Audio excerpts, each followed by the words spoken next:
BSR Congress ಬಿಜೆಪಿಯಲ್ಲಿ ವಿಲೀನವಾಗಿದೆ. ಬಳ್ಳಾರಿಯಲ್ಲಿ ನಡೆದ ಬಿಎಸ್ಆರ್ ಸಮಾವೇಶದಲ್ಲಿ ಶ್ರೀರಾಮುಲು ಅಧಿಕೃತವಾಗಿ ಘೋಷಣೆ ಮಾಡಿದರು.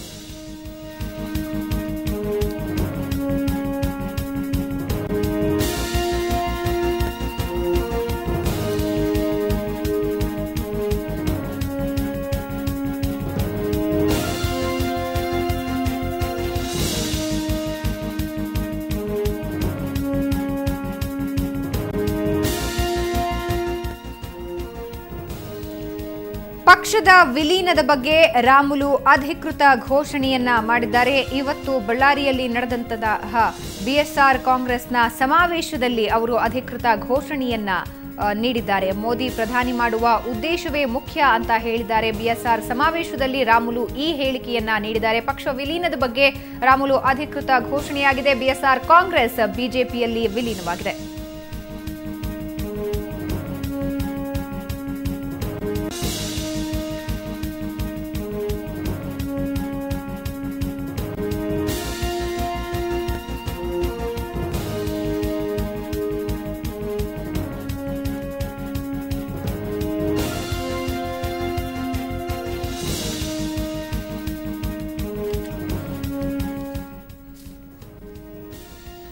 ಬಿಎಸ್ಆರ್ ಕಾರ್ಯಕಾರಿಣಿಯಲ್ಲಿ ಈ ನಿರ್ಧಾರವನ್ನ ತೆಗೆದುಕೊಳ್ಳಲಾಗಿದೆ. ಮೋದಿಯನ್ನ ಪ್ರಧಾನಿ ಮಾಡುವಂತಹ ಉದ್ದೇಶದಿಂದ ಬಿಜೆಪಿಗೆ ಸೇರ್ಪಡೆಯಾಗಿದ್ದೀನಿ ಅಂತ ಹೇಳ್ತಿದ್ದಾರೆ. ಇದರ ಬಗ್ಗೆ ನಮ್ಮ ಜೊತೆ ಮಾತನಾಡೋದಕ್ಕೆ ಸ್ವತಃ ರಾಮುಲು ಅವರು ದೂರವಾಣಿ ಸಂಪರ್ಕದಲ್ಲಿದ್ದಾರೆ.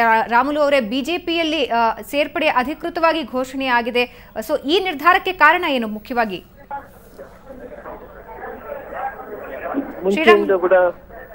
ಹೇಳಿ. ನಾವು ಮುಂಚೆಯಿಂದ ಕೂಡ ಇವತ್ತು ಅಂತಿಮವಾಗಿ ಏನು ಬಿಎಸ್ಆರ್ ಕಾಂಗ್ರೆಸ್ ಪಕ್ಷ ಏನು ನಿರ್ಧಾರವನ್ನು ತಗೊಂಡಿದ್ದೇನೆ, ವ್ಯಕ್ತಿಗಿನ ಪಕ್ಷ ಮುಖ್ಯದು, ಪಕ್ಷಕ್ಕಿಂತ ದೇಶ ಮುಖ್ಯದು. ಅದಕ್ಕೋಸ್ಕರವಾಗಿ ಇವತ್ತು ಅಟಲ್ ಬಿಹಾರಿ ವಾಜಪೇಯಿ ನಂತರ ಈ ದೇಶ ಪಕ್ಷ ಒಬ್ಬರು ಈ ದೇಶದ ಪ್ರಧಾನಮಂತ್ರಿ ಆಗಬೇಕು ಅನ್ನೋ ಉದ್ದೇಶದಿಂದ ಈ ತೀರ್ಮಾನವನ್ನು ತಗೊಂಡಿದ್ವಿ. ಅಲ್ಲ, ಪ್ರಮುಖವಾಗಿ ಸ್ವಾಭಿಮಾನಕ್ಕೋಸ್ಕರ ನೀವು ಪಕ್ಷವನ್ನ ತ್ಯಜಿಸ್ತಾ ಇದ್ದೀನಿ ಅಂತ ಕಳೆದ ಬಾರಿ ಹೇಳಿದ್ರಿ. ಆದ್ರೆ ಸಂಪರ್ಕ ಕಡಿತವಾಗಿದೆ. ಶ್ರೀರಾಮುಲು ಮಾತನಾಡ್ತಾ, ವ್ಯಕ್ತಿಗಿಂತ ಪಕ್ಷ ಮುಖ್ಯ, ಪಕ್ಷಕ್ಕಿಂತ ದೇಶ ಮುಖ್ಯ. ಆದ್ದರಿಂದಾಗಿ ಮೋದಿ ಅವರನ್ನ ಪ್ರಧಾನಿ ಮಾಡೋ ಉದ್ದೇಶದಿಂದ ನಾನು ಬಿಜೆಪಿಗೆ ವಾಪಸ್ ಆಗ್ತಿದ್ದೀನಿ ಅಂತ ಶ್ರೀರಾಮುಲು ಸುವರ್ಣ ನ್ಯೂಸ್ಗೆ ಪ್ರತಿಕ್ರಿಯೆ ನೀಡಿದ್ದಾರೆ. ಬಿಎಸ್ಆರ್ ಕಾರ್ಯಕಾರಿಣಿ ಸಭೆಯಲ್ಲಿ ಈ ತೀರ್ಮಾನವನ್ನ ಕೈಗೊಳ್ಳಲಾಗಿದೆ. ಬಳ್ಳಾರಿಯಲ್ಲಿ ನಡೀತಾ ಇರುವಂತಹ ಸಮಾವೇಶದಲ್ಲಿ ಅಧಿಕೃತವಾದಂತಹ ಘೋಷಣೆ ಶ್ರೀರಾಮುಲು ಮಾಡಿದ್ದಾರೆ. ಬಿಎಸ್ಆರ್ ಕಾಂಗ್ರೆಸ್ ಈಗ ಬಿಜೆಪಿಯಲ್ಲಿ ವಿಲೀನವಾಗಿದೆ.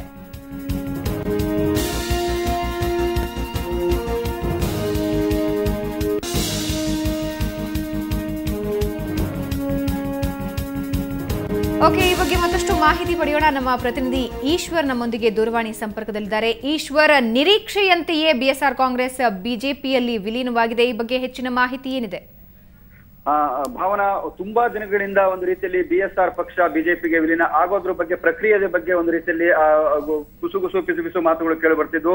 ಈ ನಡುವೆ ಕಾಂಗ್ರೆಸ್ಗೆ ಸೇರ್ತಾರೆ ಅನ್ನೋ ಮಾತುಗಳು ಕೂಡ, ಅನಿಲ್ ಲಾಡ್ ಅವರು ನೇತೃತ್ವದಲ್ಲಿ ಕಾಂಗ್ರೆಸ್ಗೂ ಕೂಡ ಸೇರ್ತಾರೆ ಅನ್ನೋ ಮಾತುಗಳು ಕೂಡ ಕೇಳಿ ಬರ್ತಾ ಇದ್ವು. ಅದಕ್ಕೆಲ್ಲ ತೆರೆ ಎಳೆಯುವಂತೆ ಇವತ್ತು ಶ್ರೀರಾಮುಲು ಅವರು ಕೂಡ ಒಂದು ಬಿಎಸ್ಆರ್ ಅಂದ್ರೆ ಬಳ್ಳಾರಿಯಲ್ಲಿ ನಡೆದಂತ ಬಿಎಸ್ಆರ್ ರಾಜ್ಯ ಕಾರ್ಯಕಾರಿಣಿ ಸಮಿತಿಯಲ್ಲಿ ಒಂದು ನಿರ್ಧಾರವನ್ನು ತೆಗೆದುಕೊಂಡಿದ್ದಾರೆ. ಅಂದ್ರೆ ತಮ್ಮ ಬಿಎಸ್ಆರ್ ಪಕ್ಷವನ್ನ ವಾಪಸ್ ಬಿಜೆಪಿಯಲ್ಲಿ ವಿಲೀನಗೊಳಿಸೋದಕ್ಕೆ ಒಂದು ನಿರ್ಧಾರವನ್ನು, ಅಂತಿಮವಾದ ನಿರ್ಧಾರವನ್ನು ಕೂಡ ತೆಗೆದುಕೊಂಡಿದ್ದಾರೆ. ಎಲ್ಲ ಒಂದು ಕಡೆ ಈಗ ಶ್ರೀರಾಮುಲು ಅವರು ಒಂದು ಯಾವ ಕಾರಣಕ್ಕೆ ಬಿಜೆಪಿಯನ್ನ ಬಿಟ್ಟು ಬಂದಿದ್ದರು, ಈಗ ವಾಪಸ್ ಹೋಗ್ತಿರುವ ಕಾರಣವೂ ಕೂಡ ಒಂದು ರೀತಿಯಲ್ಲಿ ಒಂದು ಕಡೆ ಗೊಂದಲವಾಗಿದೆ. ಅಂದ್ರೆ ಸ್ಪಷ್ಟವಾಗಿಲ್ಲ. ಅಂದ್ರೆ ಮೋದಿಯನ್ನ ನಾನು ಸ್ವಾಭಿಮಾನದ ಹೆಸರಲ್ಲಿ, ಸ್ವಾಭಿಮಾನಿ ಶ್ರೀರಾಮುಲು ಅನ್ನೋ ಏನೋ ಒಂದು ಹೆಸರನ್ನ ಪಡೆದುಕೊಂಡು ಆ ಸ್ವಾಭಿಮಾನಕ್ಕೋಸ್ಕರ ನಾನು ಬಿಜೆಪಿನ ತೊರೆದು ಬರ್ತಾ ಇದ್ದೀನಿ ಅಂತ ಹೇಳಿ ಶ್ರೀರಾಮುಲು ಅವರು ಬಿಜೆಪಿನ ತೊರೆದಿದ್ರು. ಈಗ ಆ ಸ್ವಾಭಿಮಾನ ಎಲ್ಲಿ ಹೋಯ್ತು? ಮತ್ತೆ ವಾಪಸ್ ಈಗ ಮೋದಿ ಅವರನ್ನ ಪ್ರಧಾನಿ ಮಾಡೋದಕ್ಕೋಸ್ಕರವೇ ನಾನು ಬಿಜೆಪಿಗೆ ವಾಪಸ್ ಬರಳ್ತಾ ಇದ್ದೀನಿ ಅನ್ನುವ ಶ್ರೀರಾಮುಲು ಮಾತನ್ನು ಕೂಡ ಈ ಸಂದರ್ಭದಲ್ಲಿ ಎಷ್ಟರ ಮಟ್ಟಿಗೆ ಈಗ ಮುಂದಿನ ಲೋಕಸಭಾ ಚುನಾವಣೆಯಲ್ಲಿ ಶ್ರೀರಾಮುಲು ಅವರು ನಿಂತಿದ್ದೇ ಆದಲ್ಲಿ ಅದನ್ನ ಎಷ್ಟರ ಮಟ್ಟಿಗೆ ಅದು ಪರಿಗಣನೆಗೆ ತೆಗೆದುಕೊಳ್ತಾರೆ ಜನ. ಹಾಗಾಗಿ ರಾಮುಲು ಅವರ ಸ್ವಾಭಿಮಾನವನ್ನು ಕೂಡ ಇದು ಪ್ರಶ್ನೆ ಮಾಡುವಂತದ್ದಾಗಿದೆ. ಒಟ್ಟಾರೆ ಈಗ ಶ್ರೀರಾಮುಲು ಅವರು ಅಂತಿಮವಾಗಿ ಕಾರ್ಯಕಾರಿಣಿಯಲ್ಲಿ ಒಂದು ನಿರ್ಧಾರವನ್ನು ತೆಗೆದುಕೊಂಡಾಗಿದೆ. ಅದು ಬಿಜೆಪಿಗೆ. ಅಂದ್ರೆ ಕೆಲವೇ ದಿನಗಳ ಹಿಂದಷ್ಟೇ ಕೆಜೆಪಿ ಕೂಡ ಯಡಿಯೂರಪ್ಪನವರು ಏನು ಬಿಜೆಪಿನ ಮರಳಿ ಬಂದು ಒಂದು ಪಕ್ಷವನ್ನ ಕಟ್ಟಿದ್ರು, ಅವರು ಕೂಡ ಈಗ ಕೆಜೆಪಿಗೆ ಹೋಗಿದ್ದಾರೆ. ಮತ್ತೆ ಈಗ BSR ಅಂದ್ರೆ ಬಿಜೆಪಿಯಿಂದ ಹೊರಬಂದಂತ BSR ಕೂಡ ಈಗ ಬಹುತೇಕವಾಗಿ ಬಿಜೆಪಿ ಜೊತೆ ವಿಲೀನವಾಗಿದೆ. ಒಟ್ಟಾರೆ ಈಗ ಬಿಜೆಪಿಗೆ ಒಂದಷ್ಟು ಬಲ ಬಂದಂತಾದ್ರೂ ಕೂಡ ಈ ಒಂದು ಪ್ರಕ್ರಿಯೆಗಳು ಬಿಜೆಪಿಯನ್ನ ಬಿಟ್ಟಿದ್ದು ಮತ್ತೆ ವಾಪಸ್ ಮರಳಿದ್ದನ್ನ ಜನ ಇದನ್ನ ಎಷ್ಟರ ಮಟ್ಟಿಗೆ ಒಪ್ಪಿಕೊಳ್ತಾರೆ ಅನ್ನೋದನ್ನು ಕೂಡ ಮುಂದಿನ ದಿನಗಳಲ್ಲಿ ಕಾದ್ ನೋಡ್ಬೇಕಾಗಿದೆ. ಭಾವನಾ. ಓಕೆ, ಧನ್ಯವಾದ ಈಶ್ವರ್ ನಿಮ್ಮೆಲ್ಲ ಮಾಹಿತಿಗಾಗಿ. ಪಕ್ಷ ವಿಲೀನದ ಬಗ್ಗೆ ಶ್ರೀರಾಮುಲು ಸುವರ್ಣ ನ್ಯೂಸ್ನೊಂದಿಗೆ ಮಾತನಾಡಿದ್ದಾರೆ. ಜೊತೆಗೆ ಬಿಜೆಪಿಗೆ BSR ಕಾಂಗ್ರೆಸ್ ಸೇರ್ಪಡೆಯ ಕುರಿತು ಅಧಿಕೃತವಾದಂತಹ ಘೋಷಣೆ ಶ್ರೀರಾಮುಲು ಅವರಿಂದ ಹೊರಬಿದ್ದಿದೆ.